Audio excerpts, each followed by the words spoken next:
Salut, moi c'est Francis. Salut, moi c'est Marie-Josée. Alors, on est rendu à la portion numéro 4 de notre voyage en Côte-Nord. Exactement, on va vous parler de la portion Natashquan, Kegaska, retour à Port-Cartier, incluant Godbout où on a pris le traversier. Oui, effectivement. Alors, ça, c'est une portion qui, moi, pour être bien honnête avec vous, ça m'effrayait un petit peu plus, surtout la portion Natashquan, Kegaska, parce qu'on a 42 km aller en poussière de roche et sérieusement, on sait, la Tesla, des fois, c'est pas son fort. En effet, on était peut-être plus inquiets parce que rendu à ce moment-là, on avait vraiment l'impression d'être rendu au bout du monde. Mais finalement, tout s'est bien déroulé, puis c'est vraiment de très jolies villes. Oui, effectivement. Entre Natashquan et Kegaska, il n'y a absolument rien à part des arbres.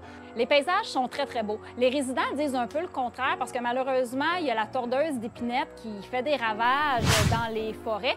Donc, c'est une bestiole, un insecte qui mange dans le fond les épinettes, puis les épinettes deviennent secs, puis ça devient tout blanc. Moi, je trouve que ça donne vraiment un look un peu apocalyptique qui n'est pas laid du tout, mais c'est sûr que quand tu habites là, puis tu sais que c'est dû à une bestiole, un insecte qui ravage tout ça, c'est sûr que c'est moins intéressant. Effectivement, et on comprend très bien. C'est sûr que nous, venant de l'extérieur, c'est facile de dire « Oh, c'est très beau », mais effectivement, c'est peut-être pas la meilleure des choses. Arrivé à Kegaska, premièrement, on a fait les photos qu'on n'a pas le choix de faire. Là. Il faut prendre la photo nationale qui va toucher à la fameuse pancarte 138 fin. Ben oui, on est quétaine de même, pas le choix, on s'assume, fallait le faire. Exact. Et on a même demandé à un loco qui était là avec ses enfants de prendre une photo et tout de suite, il a coopéré. Il trouvait ça même très drôle et même de voir une voiture électrique, je pense que ça l'a un petit peu ébranlé. En effet, ça l'a surpris quelques-uns qu'on réussisse à se rendre jusque-là. Des fois, on se rechargeait, on entendait des commentaires « Ah mon Dieu, c'est pas une vraie voiture électrique, c'est sûr qu'il y a de l'essence là-dedans, sinon elle n'aurait pas pu se rendre jusqu'à ici. » Mais on est là pour tout défaire ces préjugés-là. Exact. Et ça a été le fun d'une certaine façon parce que souvent, des gens venaient nous voir aux bornes de recharge, les BRCC du circuit électrique, et nous posaient des questions. Et c'était souvent des très bonnes questions. C'était pas juste « Ah mon Dieu, comment vous avez fait pour vous rendre ici » ou quoi que ce soit, parce qu'ils voyaient bien qu'on était rendu. Mais sérieusement, je pense qu'on a réussi à aller chercher l'attention de certaines personnes, puis on espère avoir répondu à plusieurs de leurs questions. Exactement. Du côté de Natashquan, on en a profité aussi pour faire quelques visites. On est allé voir, bien sûr, la maison de Gilles Vigneault. Malheureusement, c'était impossible pour nous de visiter à l'intérieur dû à un manque de temps.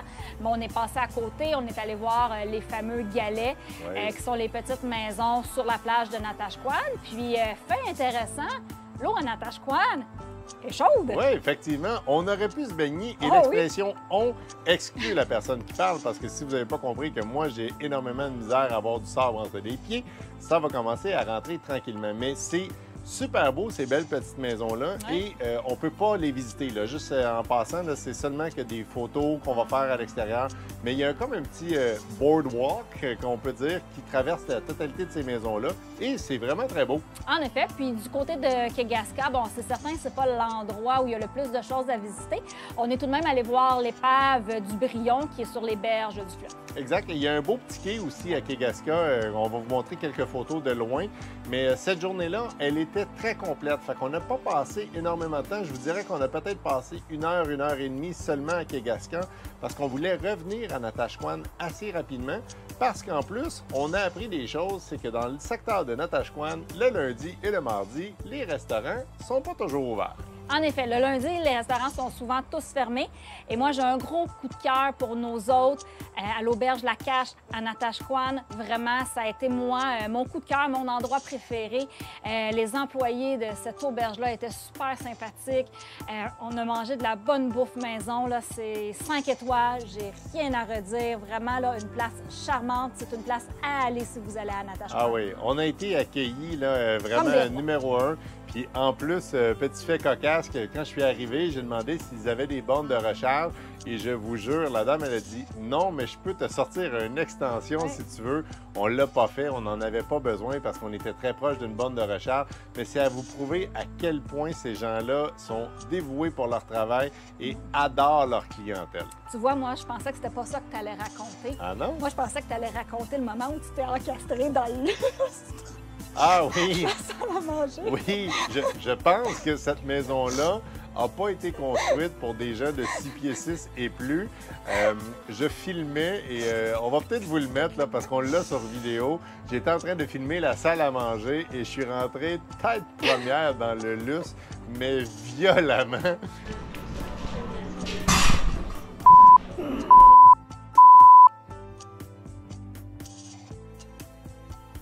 N'hésitez pas à vous abonner en cliquant sur s'abonner sur la chaîne. Vous le savez, évidemment, on a un objectif de 1000 abonnés, comme probablement toutes les chaînes.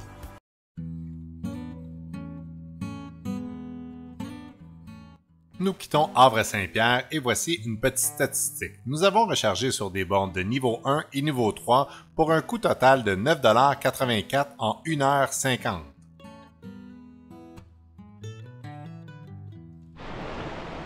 Salut! Aujourd'hui, on est au jour 8. Oui, on est à Cap-Ferré, au Havre-Saint-Pierre. Exact. Et on est allé voir, dans le fond, ce petit sentier. Même si on est allé aux îles Mingan hier, on nous l'a recommandé à l'hôtel. Et à date, c'est très beau. Oui, en effet, puis c'est quand même indiqué correctement sur la route. C'est sûr, il faut être bien attentif sur la 138 pour tourner au bon endroit. Mais c'est vraiment un beau petit sentier sur le bord de l'eau. C'est très agréable de marcher. Exact. Par contre... Oh, vas-y. Ouais, non, vas-y. Par contre, ce matin, c'est un petit peu plus frais la marche au bord de l'eau. Exact. C'est pour ça que tu portes ton hoodies avec ton chapeau et moi, je suis en T-shirt. Ça veut dire que c'est encore confortable. La sortie, dans le fond, c'est le kilomètre 1232 et on va essayer de vous expliquer ça mieux dans la vidéo, mais on vous montre un peu ce qu'on peut voir juste en arrière de nous.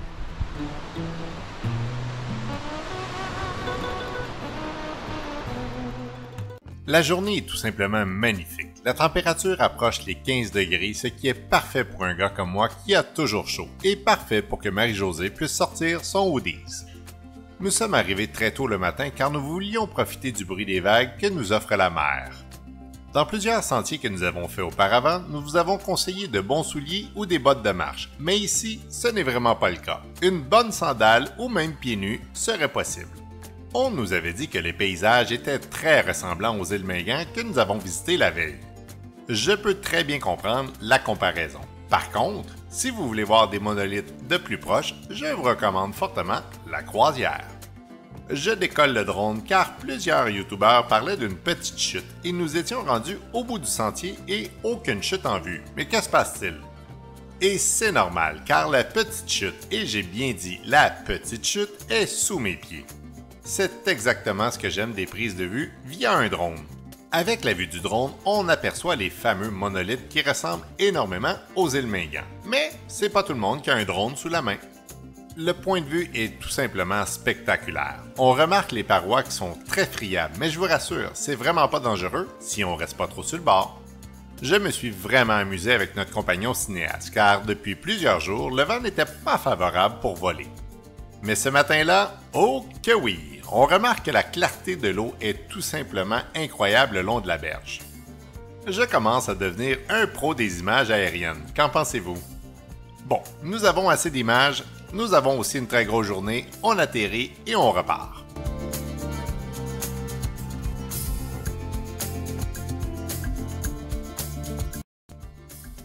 Voici maintenant un petit tableau de nos statistiques de recharge. Ce tableau combine 2 recharges dues à nos déplacements et en prévision de notre trajet Havre-Saint-Pierre-Natashquan. La recharge a duré 43 minutes pour un coût de 9,14 $. Les bornes de recharge sont à côté d'un Tim Hortons. Nous en avons donc profité pour aller se chercher un petit café et une petite collation.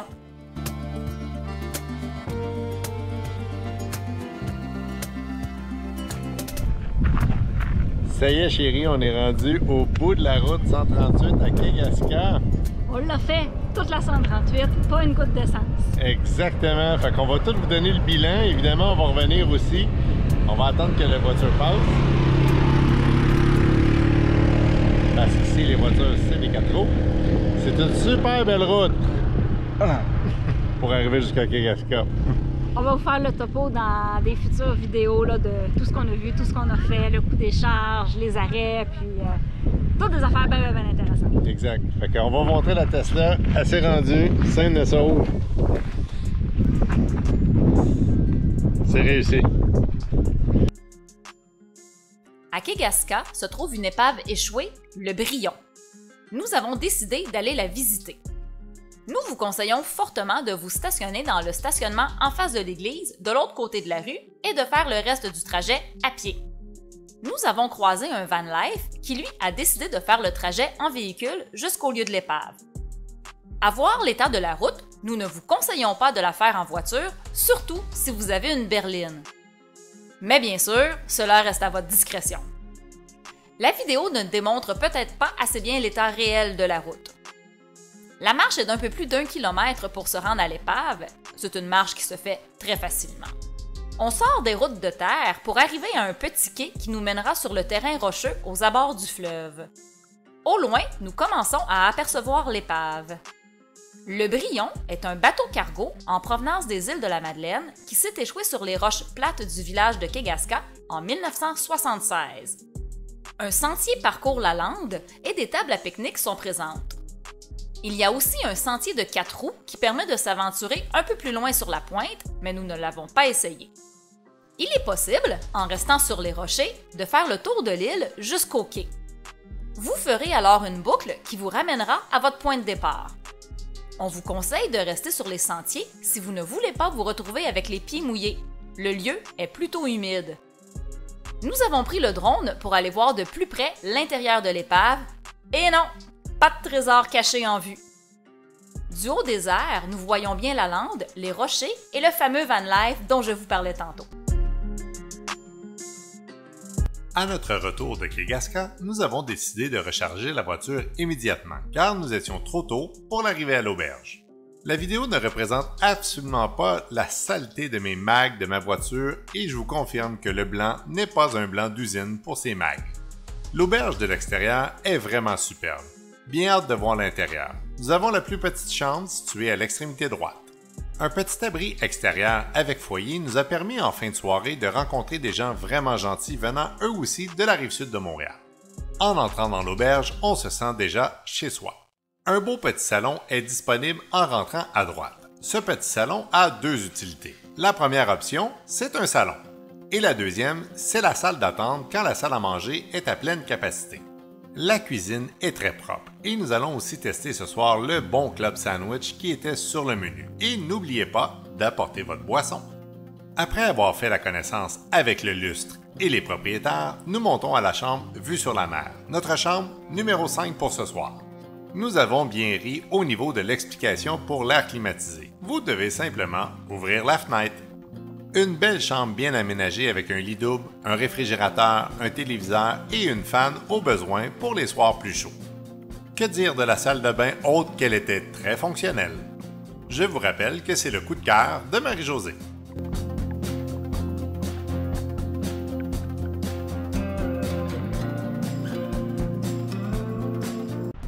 Où est-ce qu'on est? On est à Natashquan. Bon, pourquoi on est à Natashquan?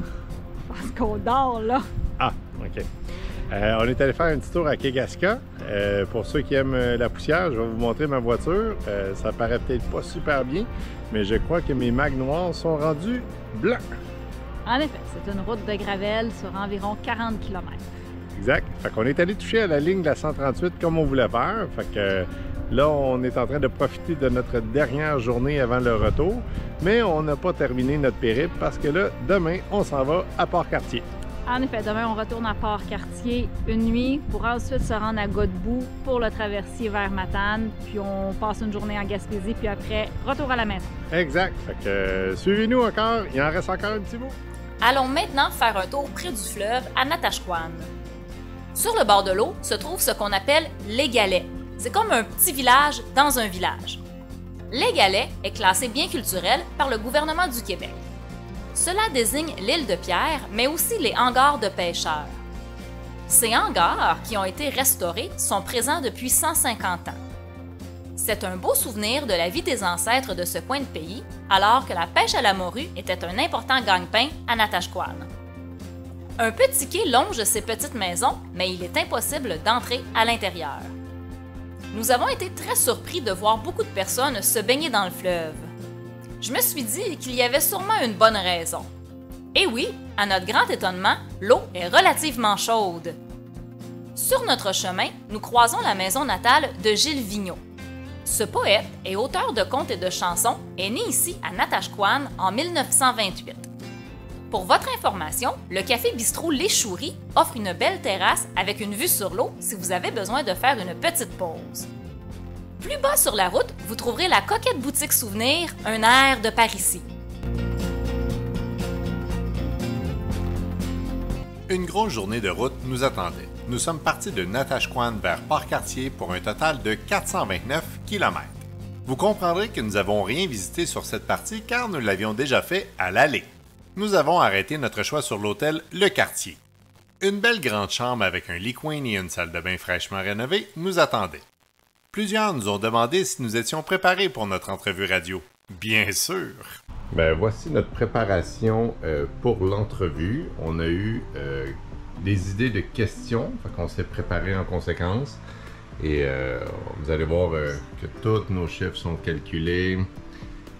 Toutes nos réponses quasiment sont là.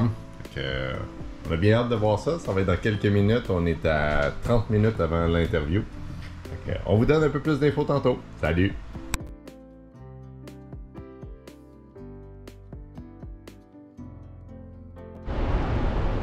Bonjour tout le monde. Aujourd'hui, on a fait une grosse journée de route pour le retour. On est parti de Natashquan jusqu'à Port-Cartier, environ 450 km de route.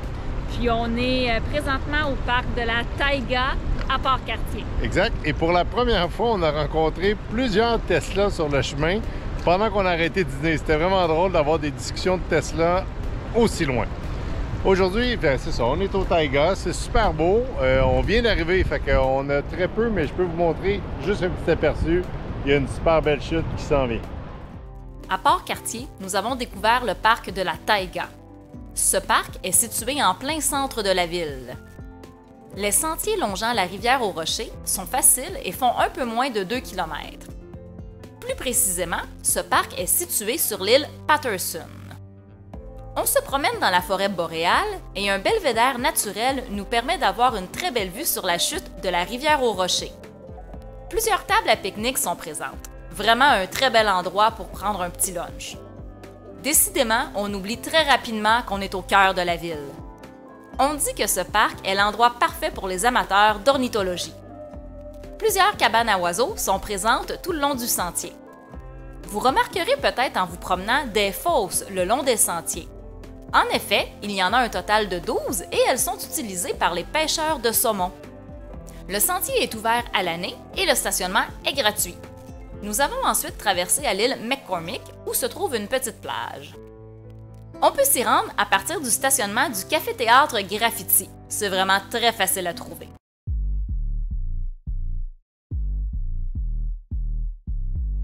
Bon, ben c'est notre dernière journée. Dernière journée sur la Côte-Nord. Oui, effectivement, parce que là, comme on vous avait dit, on s'en va en Gaspésie et on prend le traversier F.A. Gauthier. Exact, le traversier part de Godbout, donc on est à Godbout depuis à peu près l'heure du dîner. On a un peu de temps à tuer avant le traversier qui quitte vers 18h. Là, on est présentement au sentier du mont Caburon, c'est le sentier de la Croix. Donc, c'est sans escalier, sans marche avant d'arriver au sommet. Et vraiment, ils sont super gentils parce qu'ils ont peinturé fraîchement les marches juste pour notre arrivée. Un beau bleu ciel. Exact. Ça a l'air que c'est le 100e. Vous avez compris que c'était pas pour nous qui avait peinturé ça. Fait que, on en profite un peu, on prend quelques photos parce que ce soir, ça va être le dernier concours et on vous revoit plus tard. Et on redescend. Exact. Salut!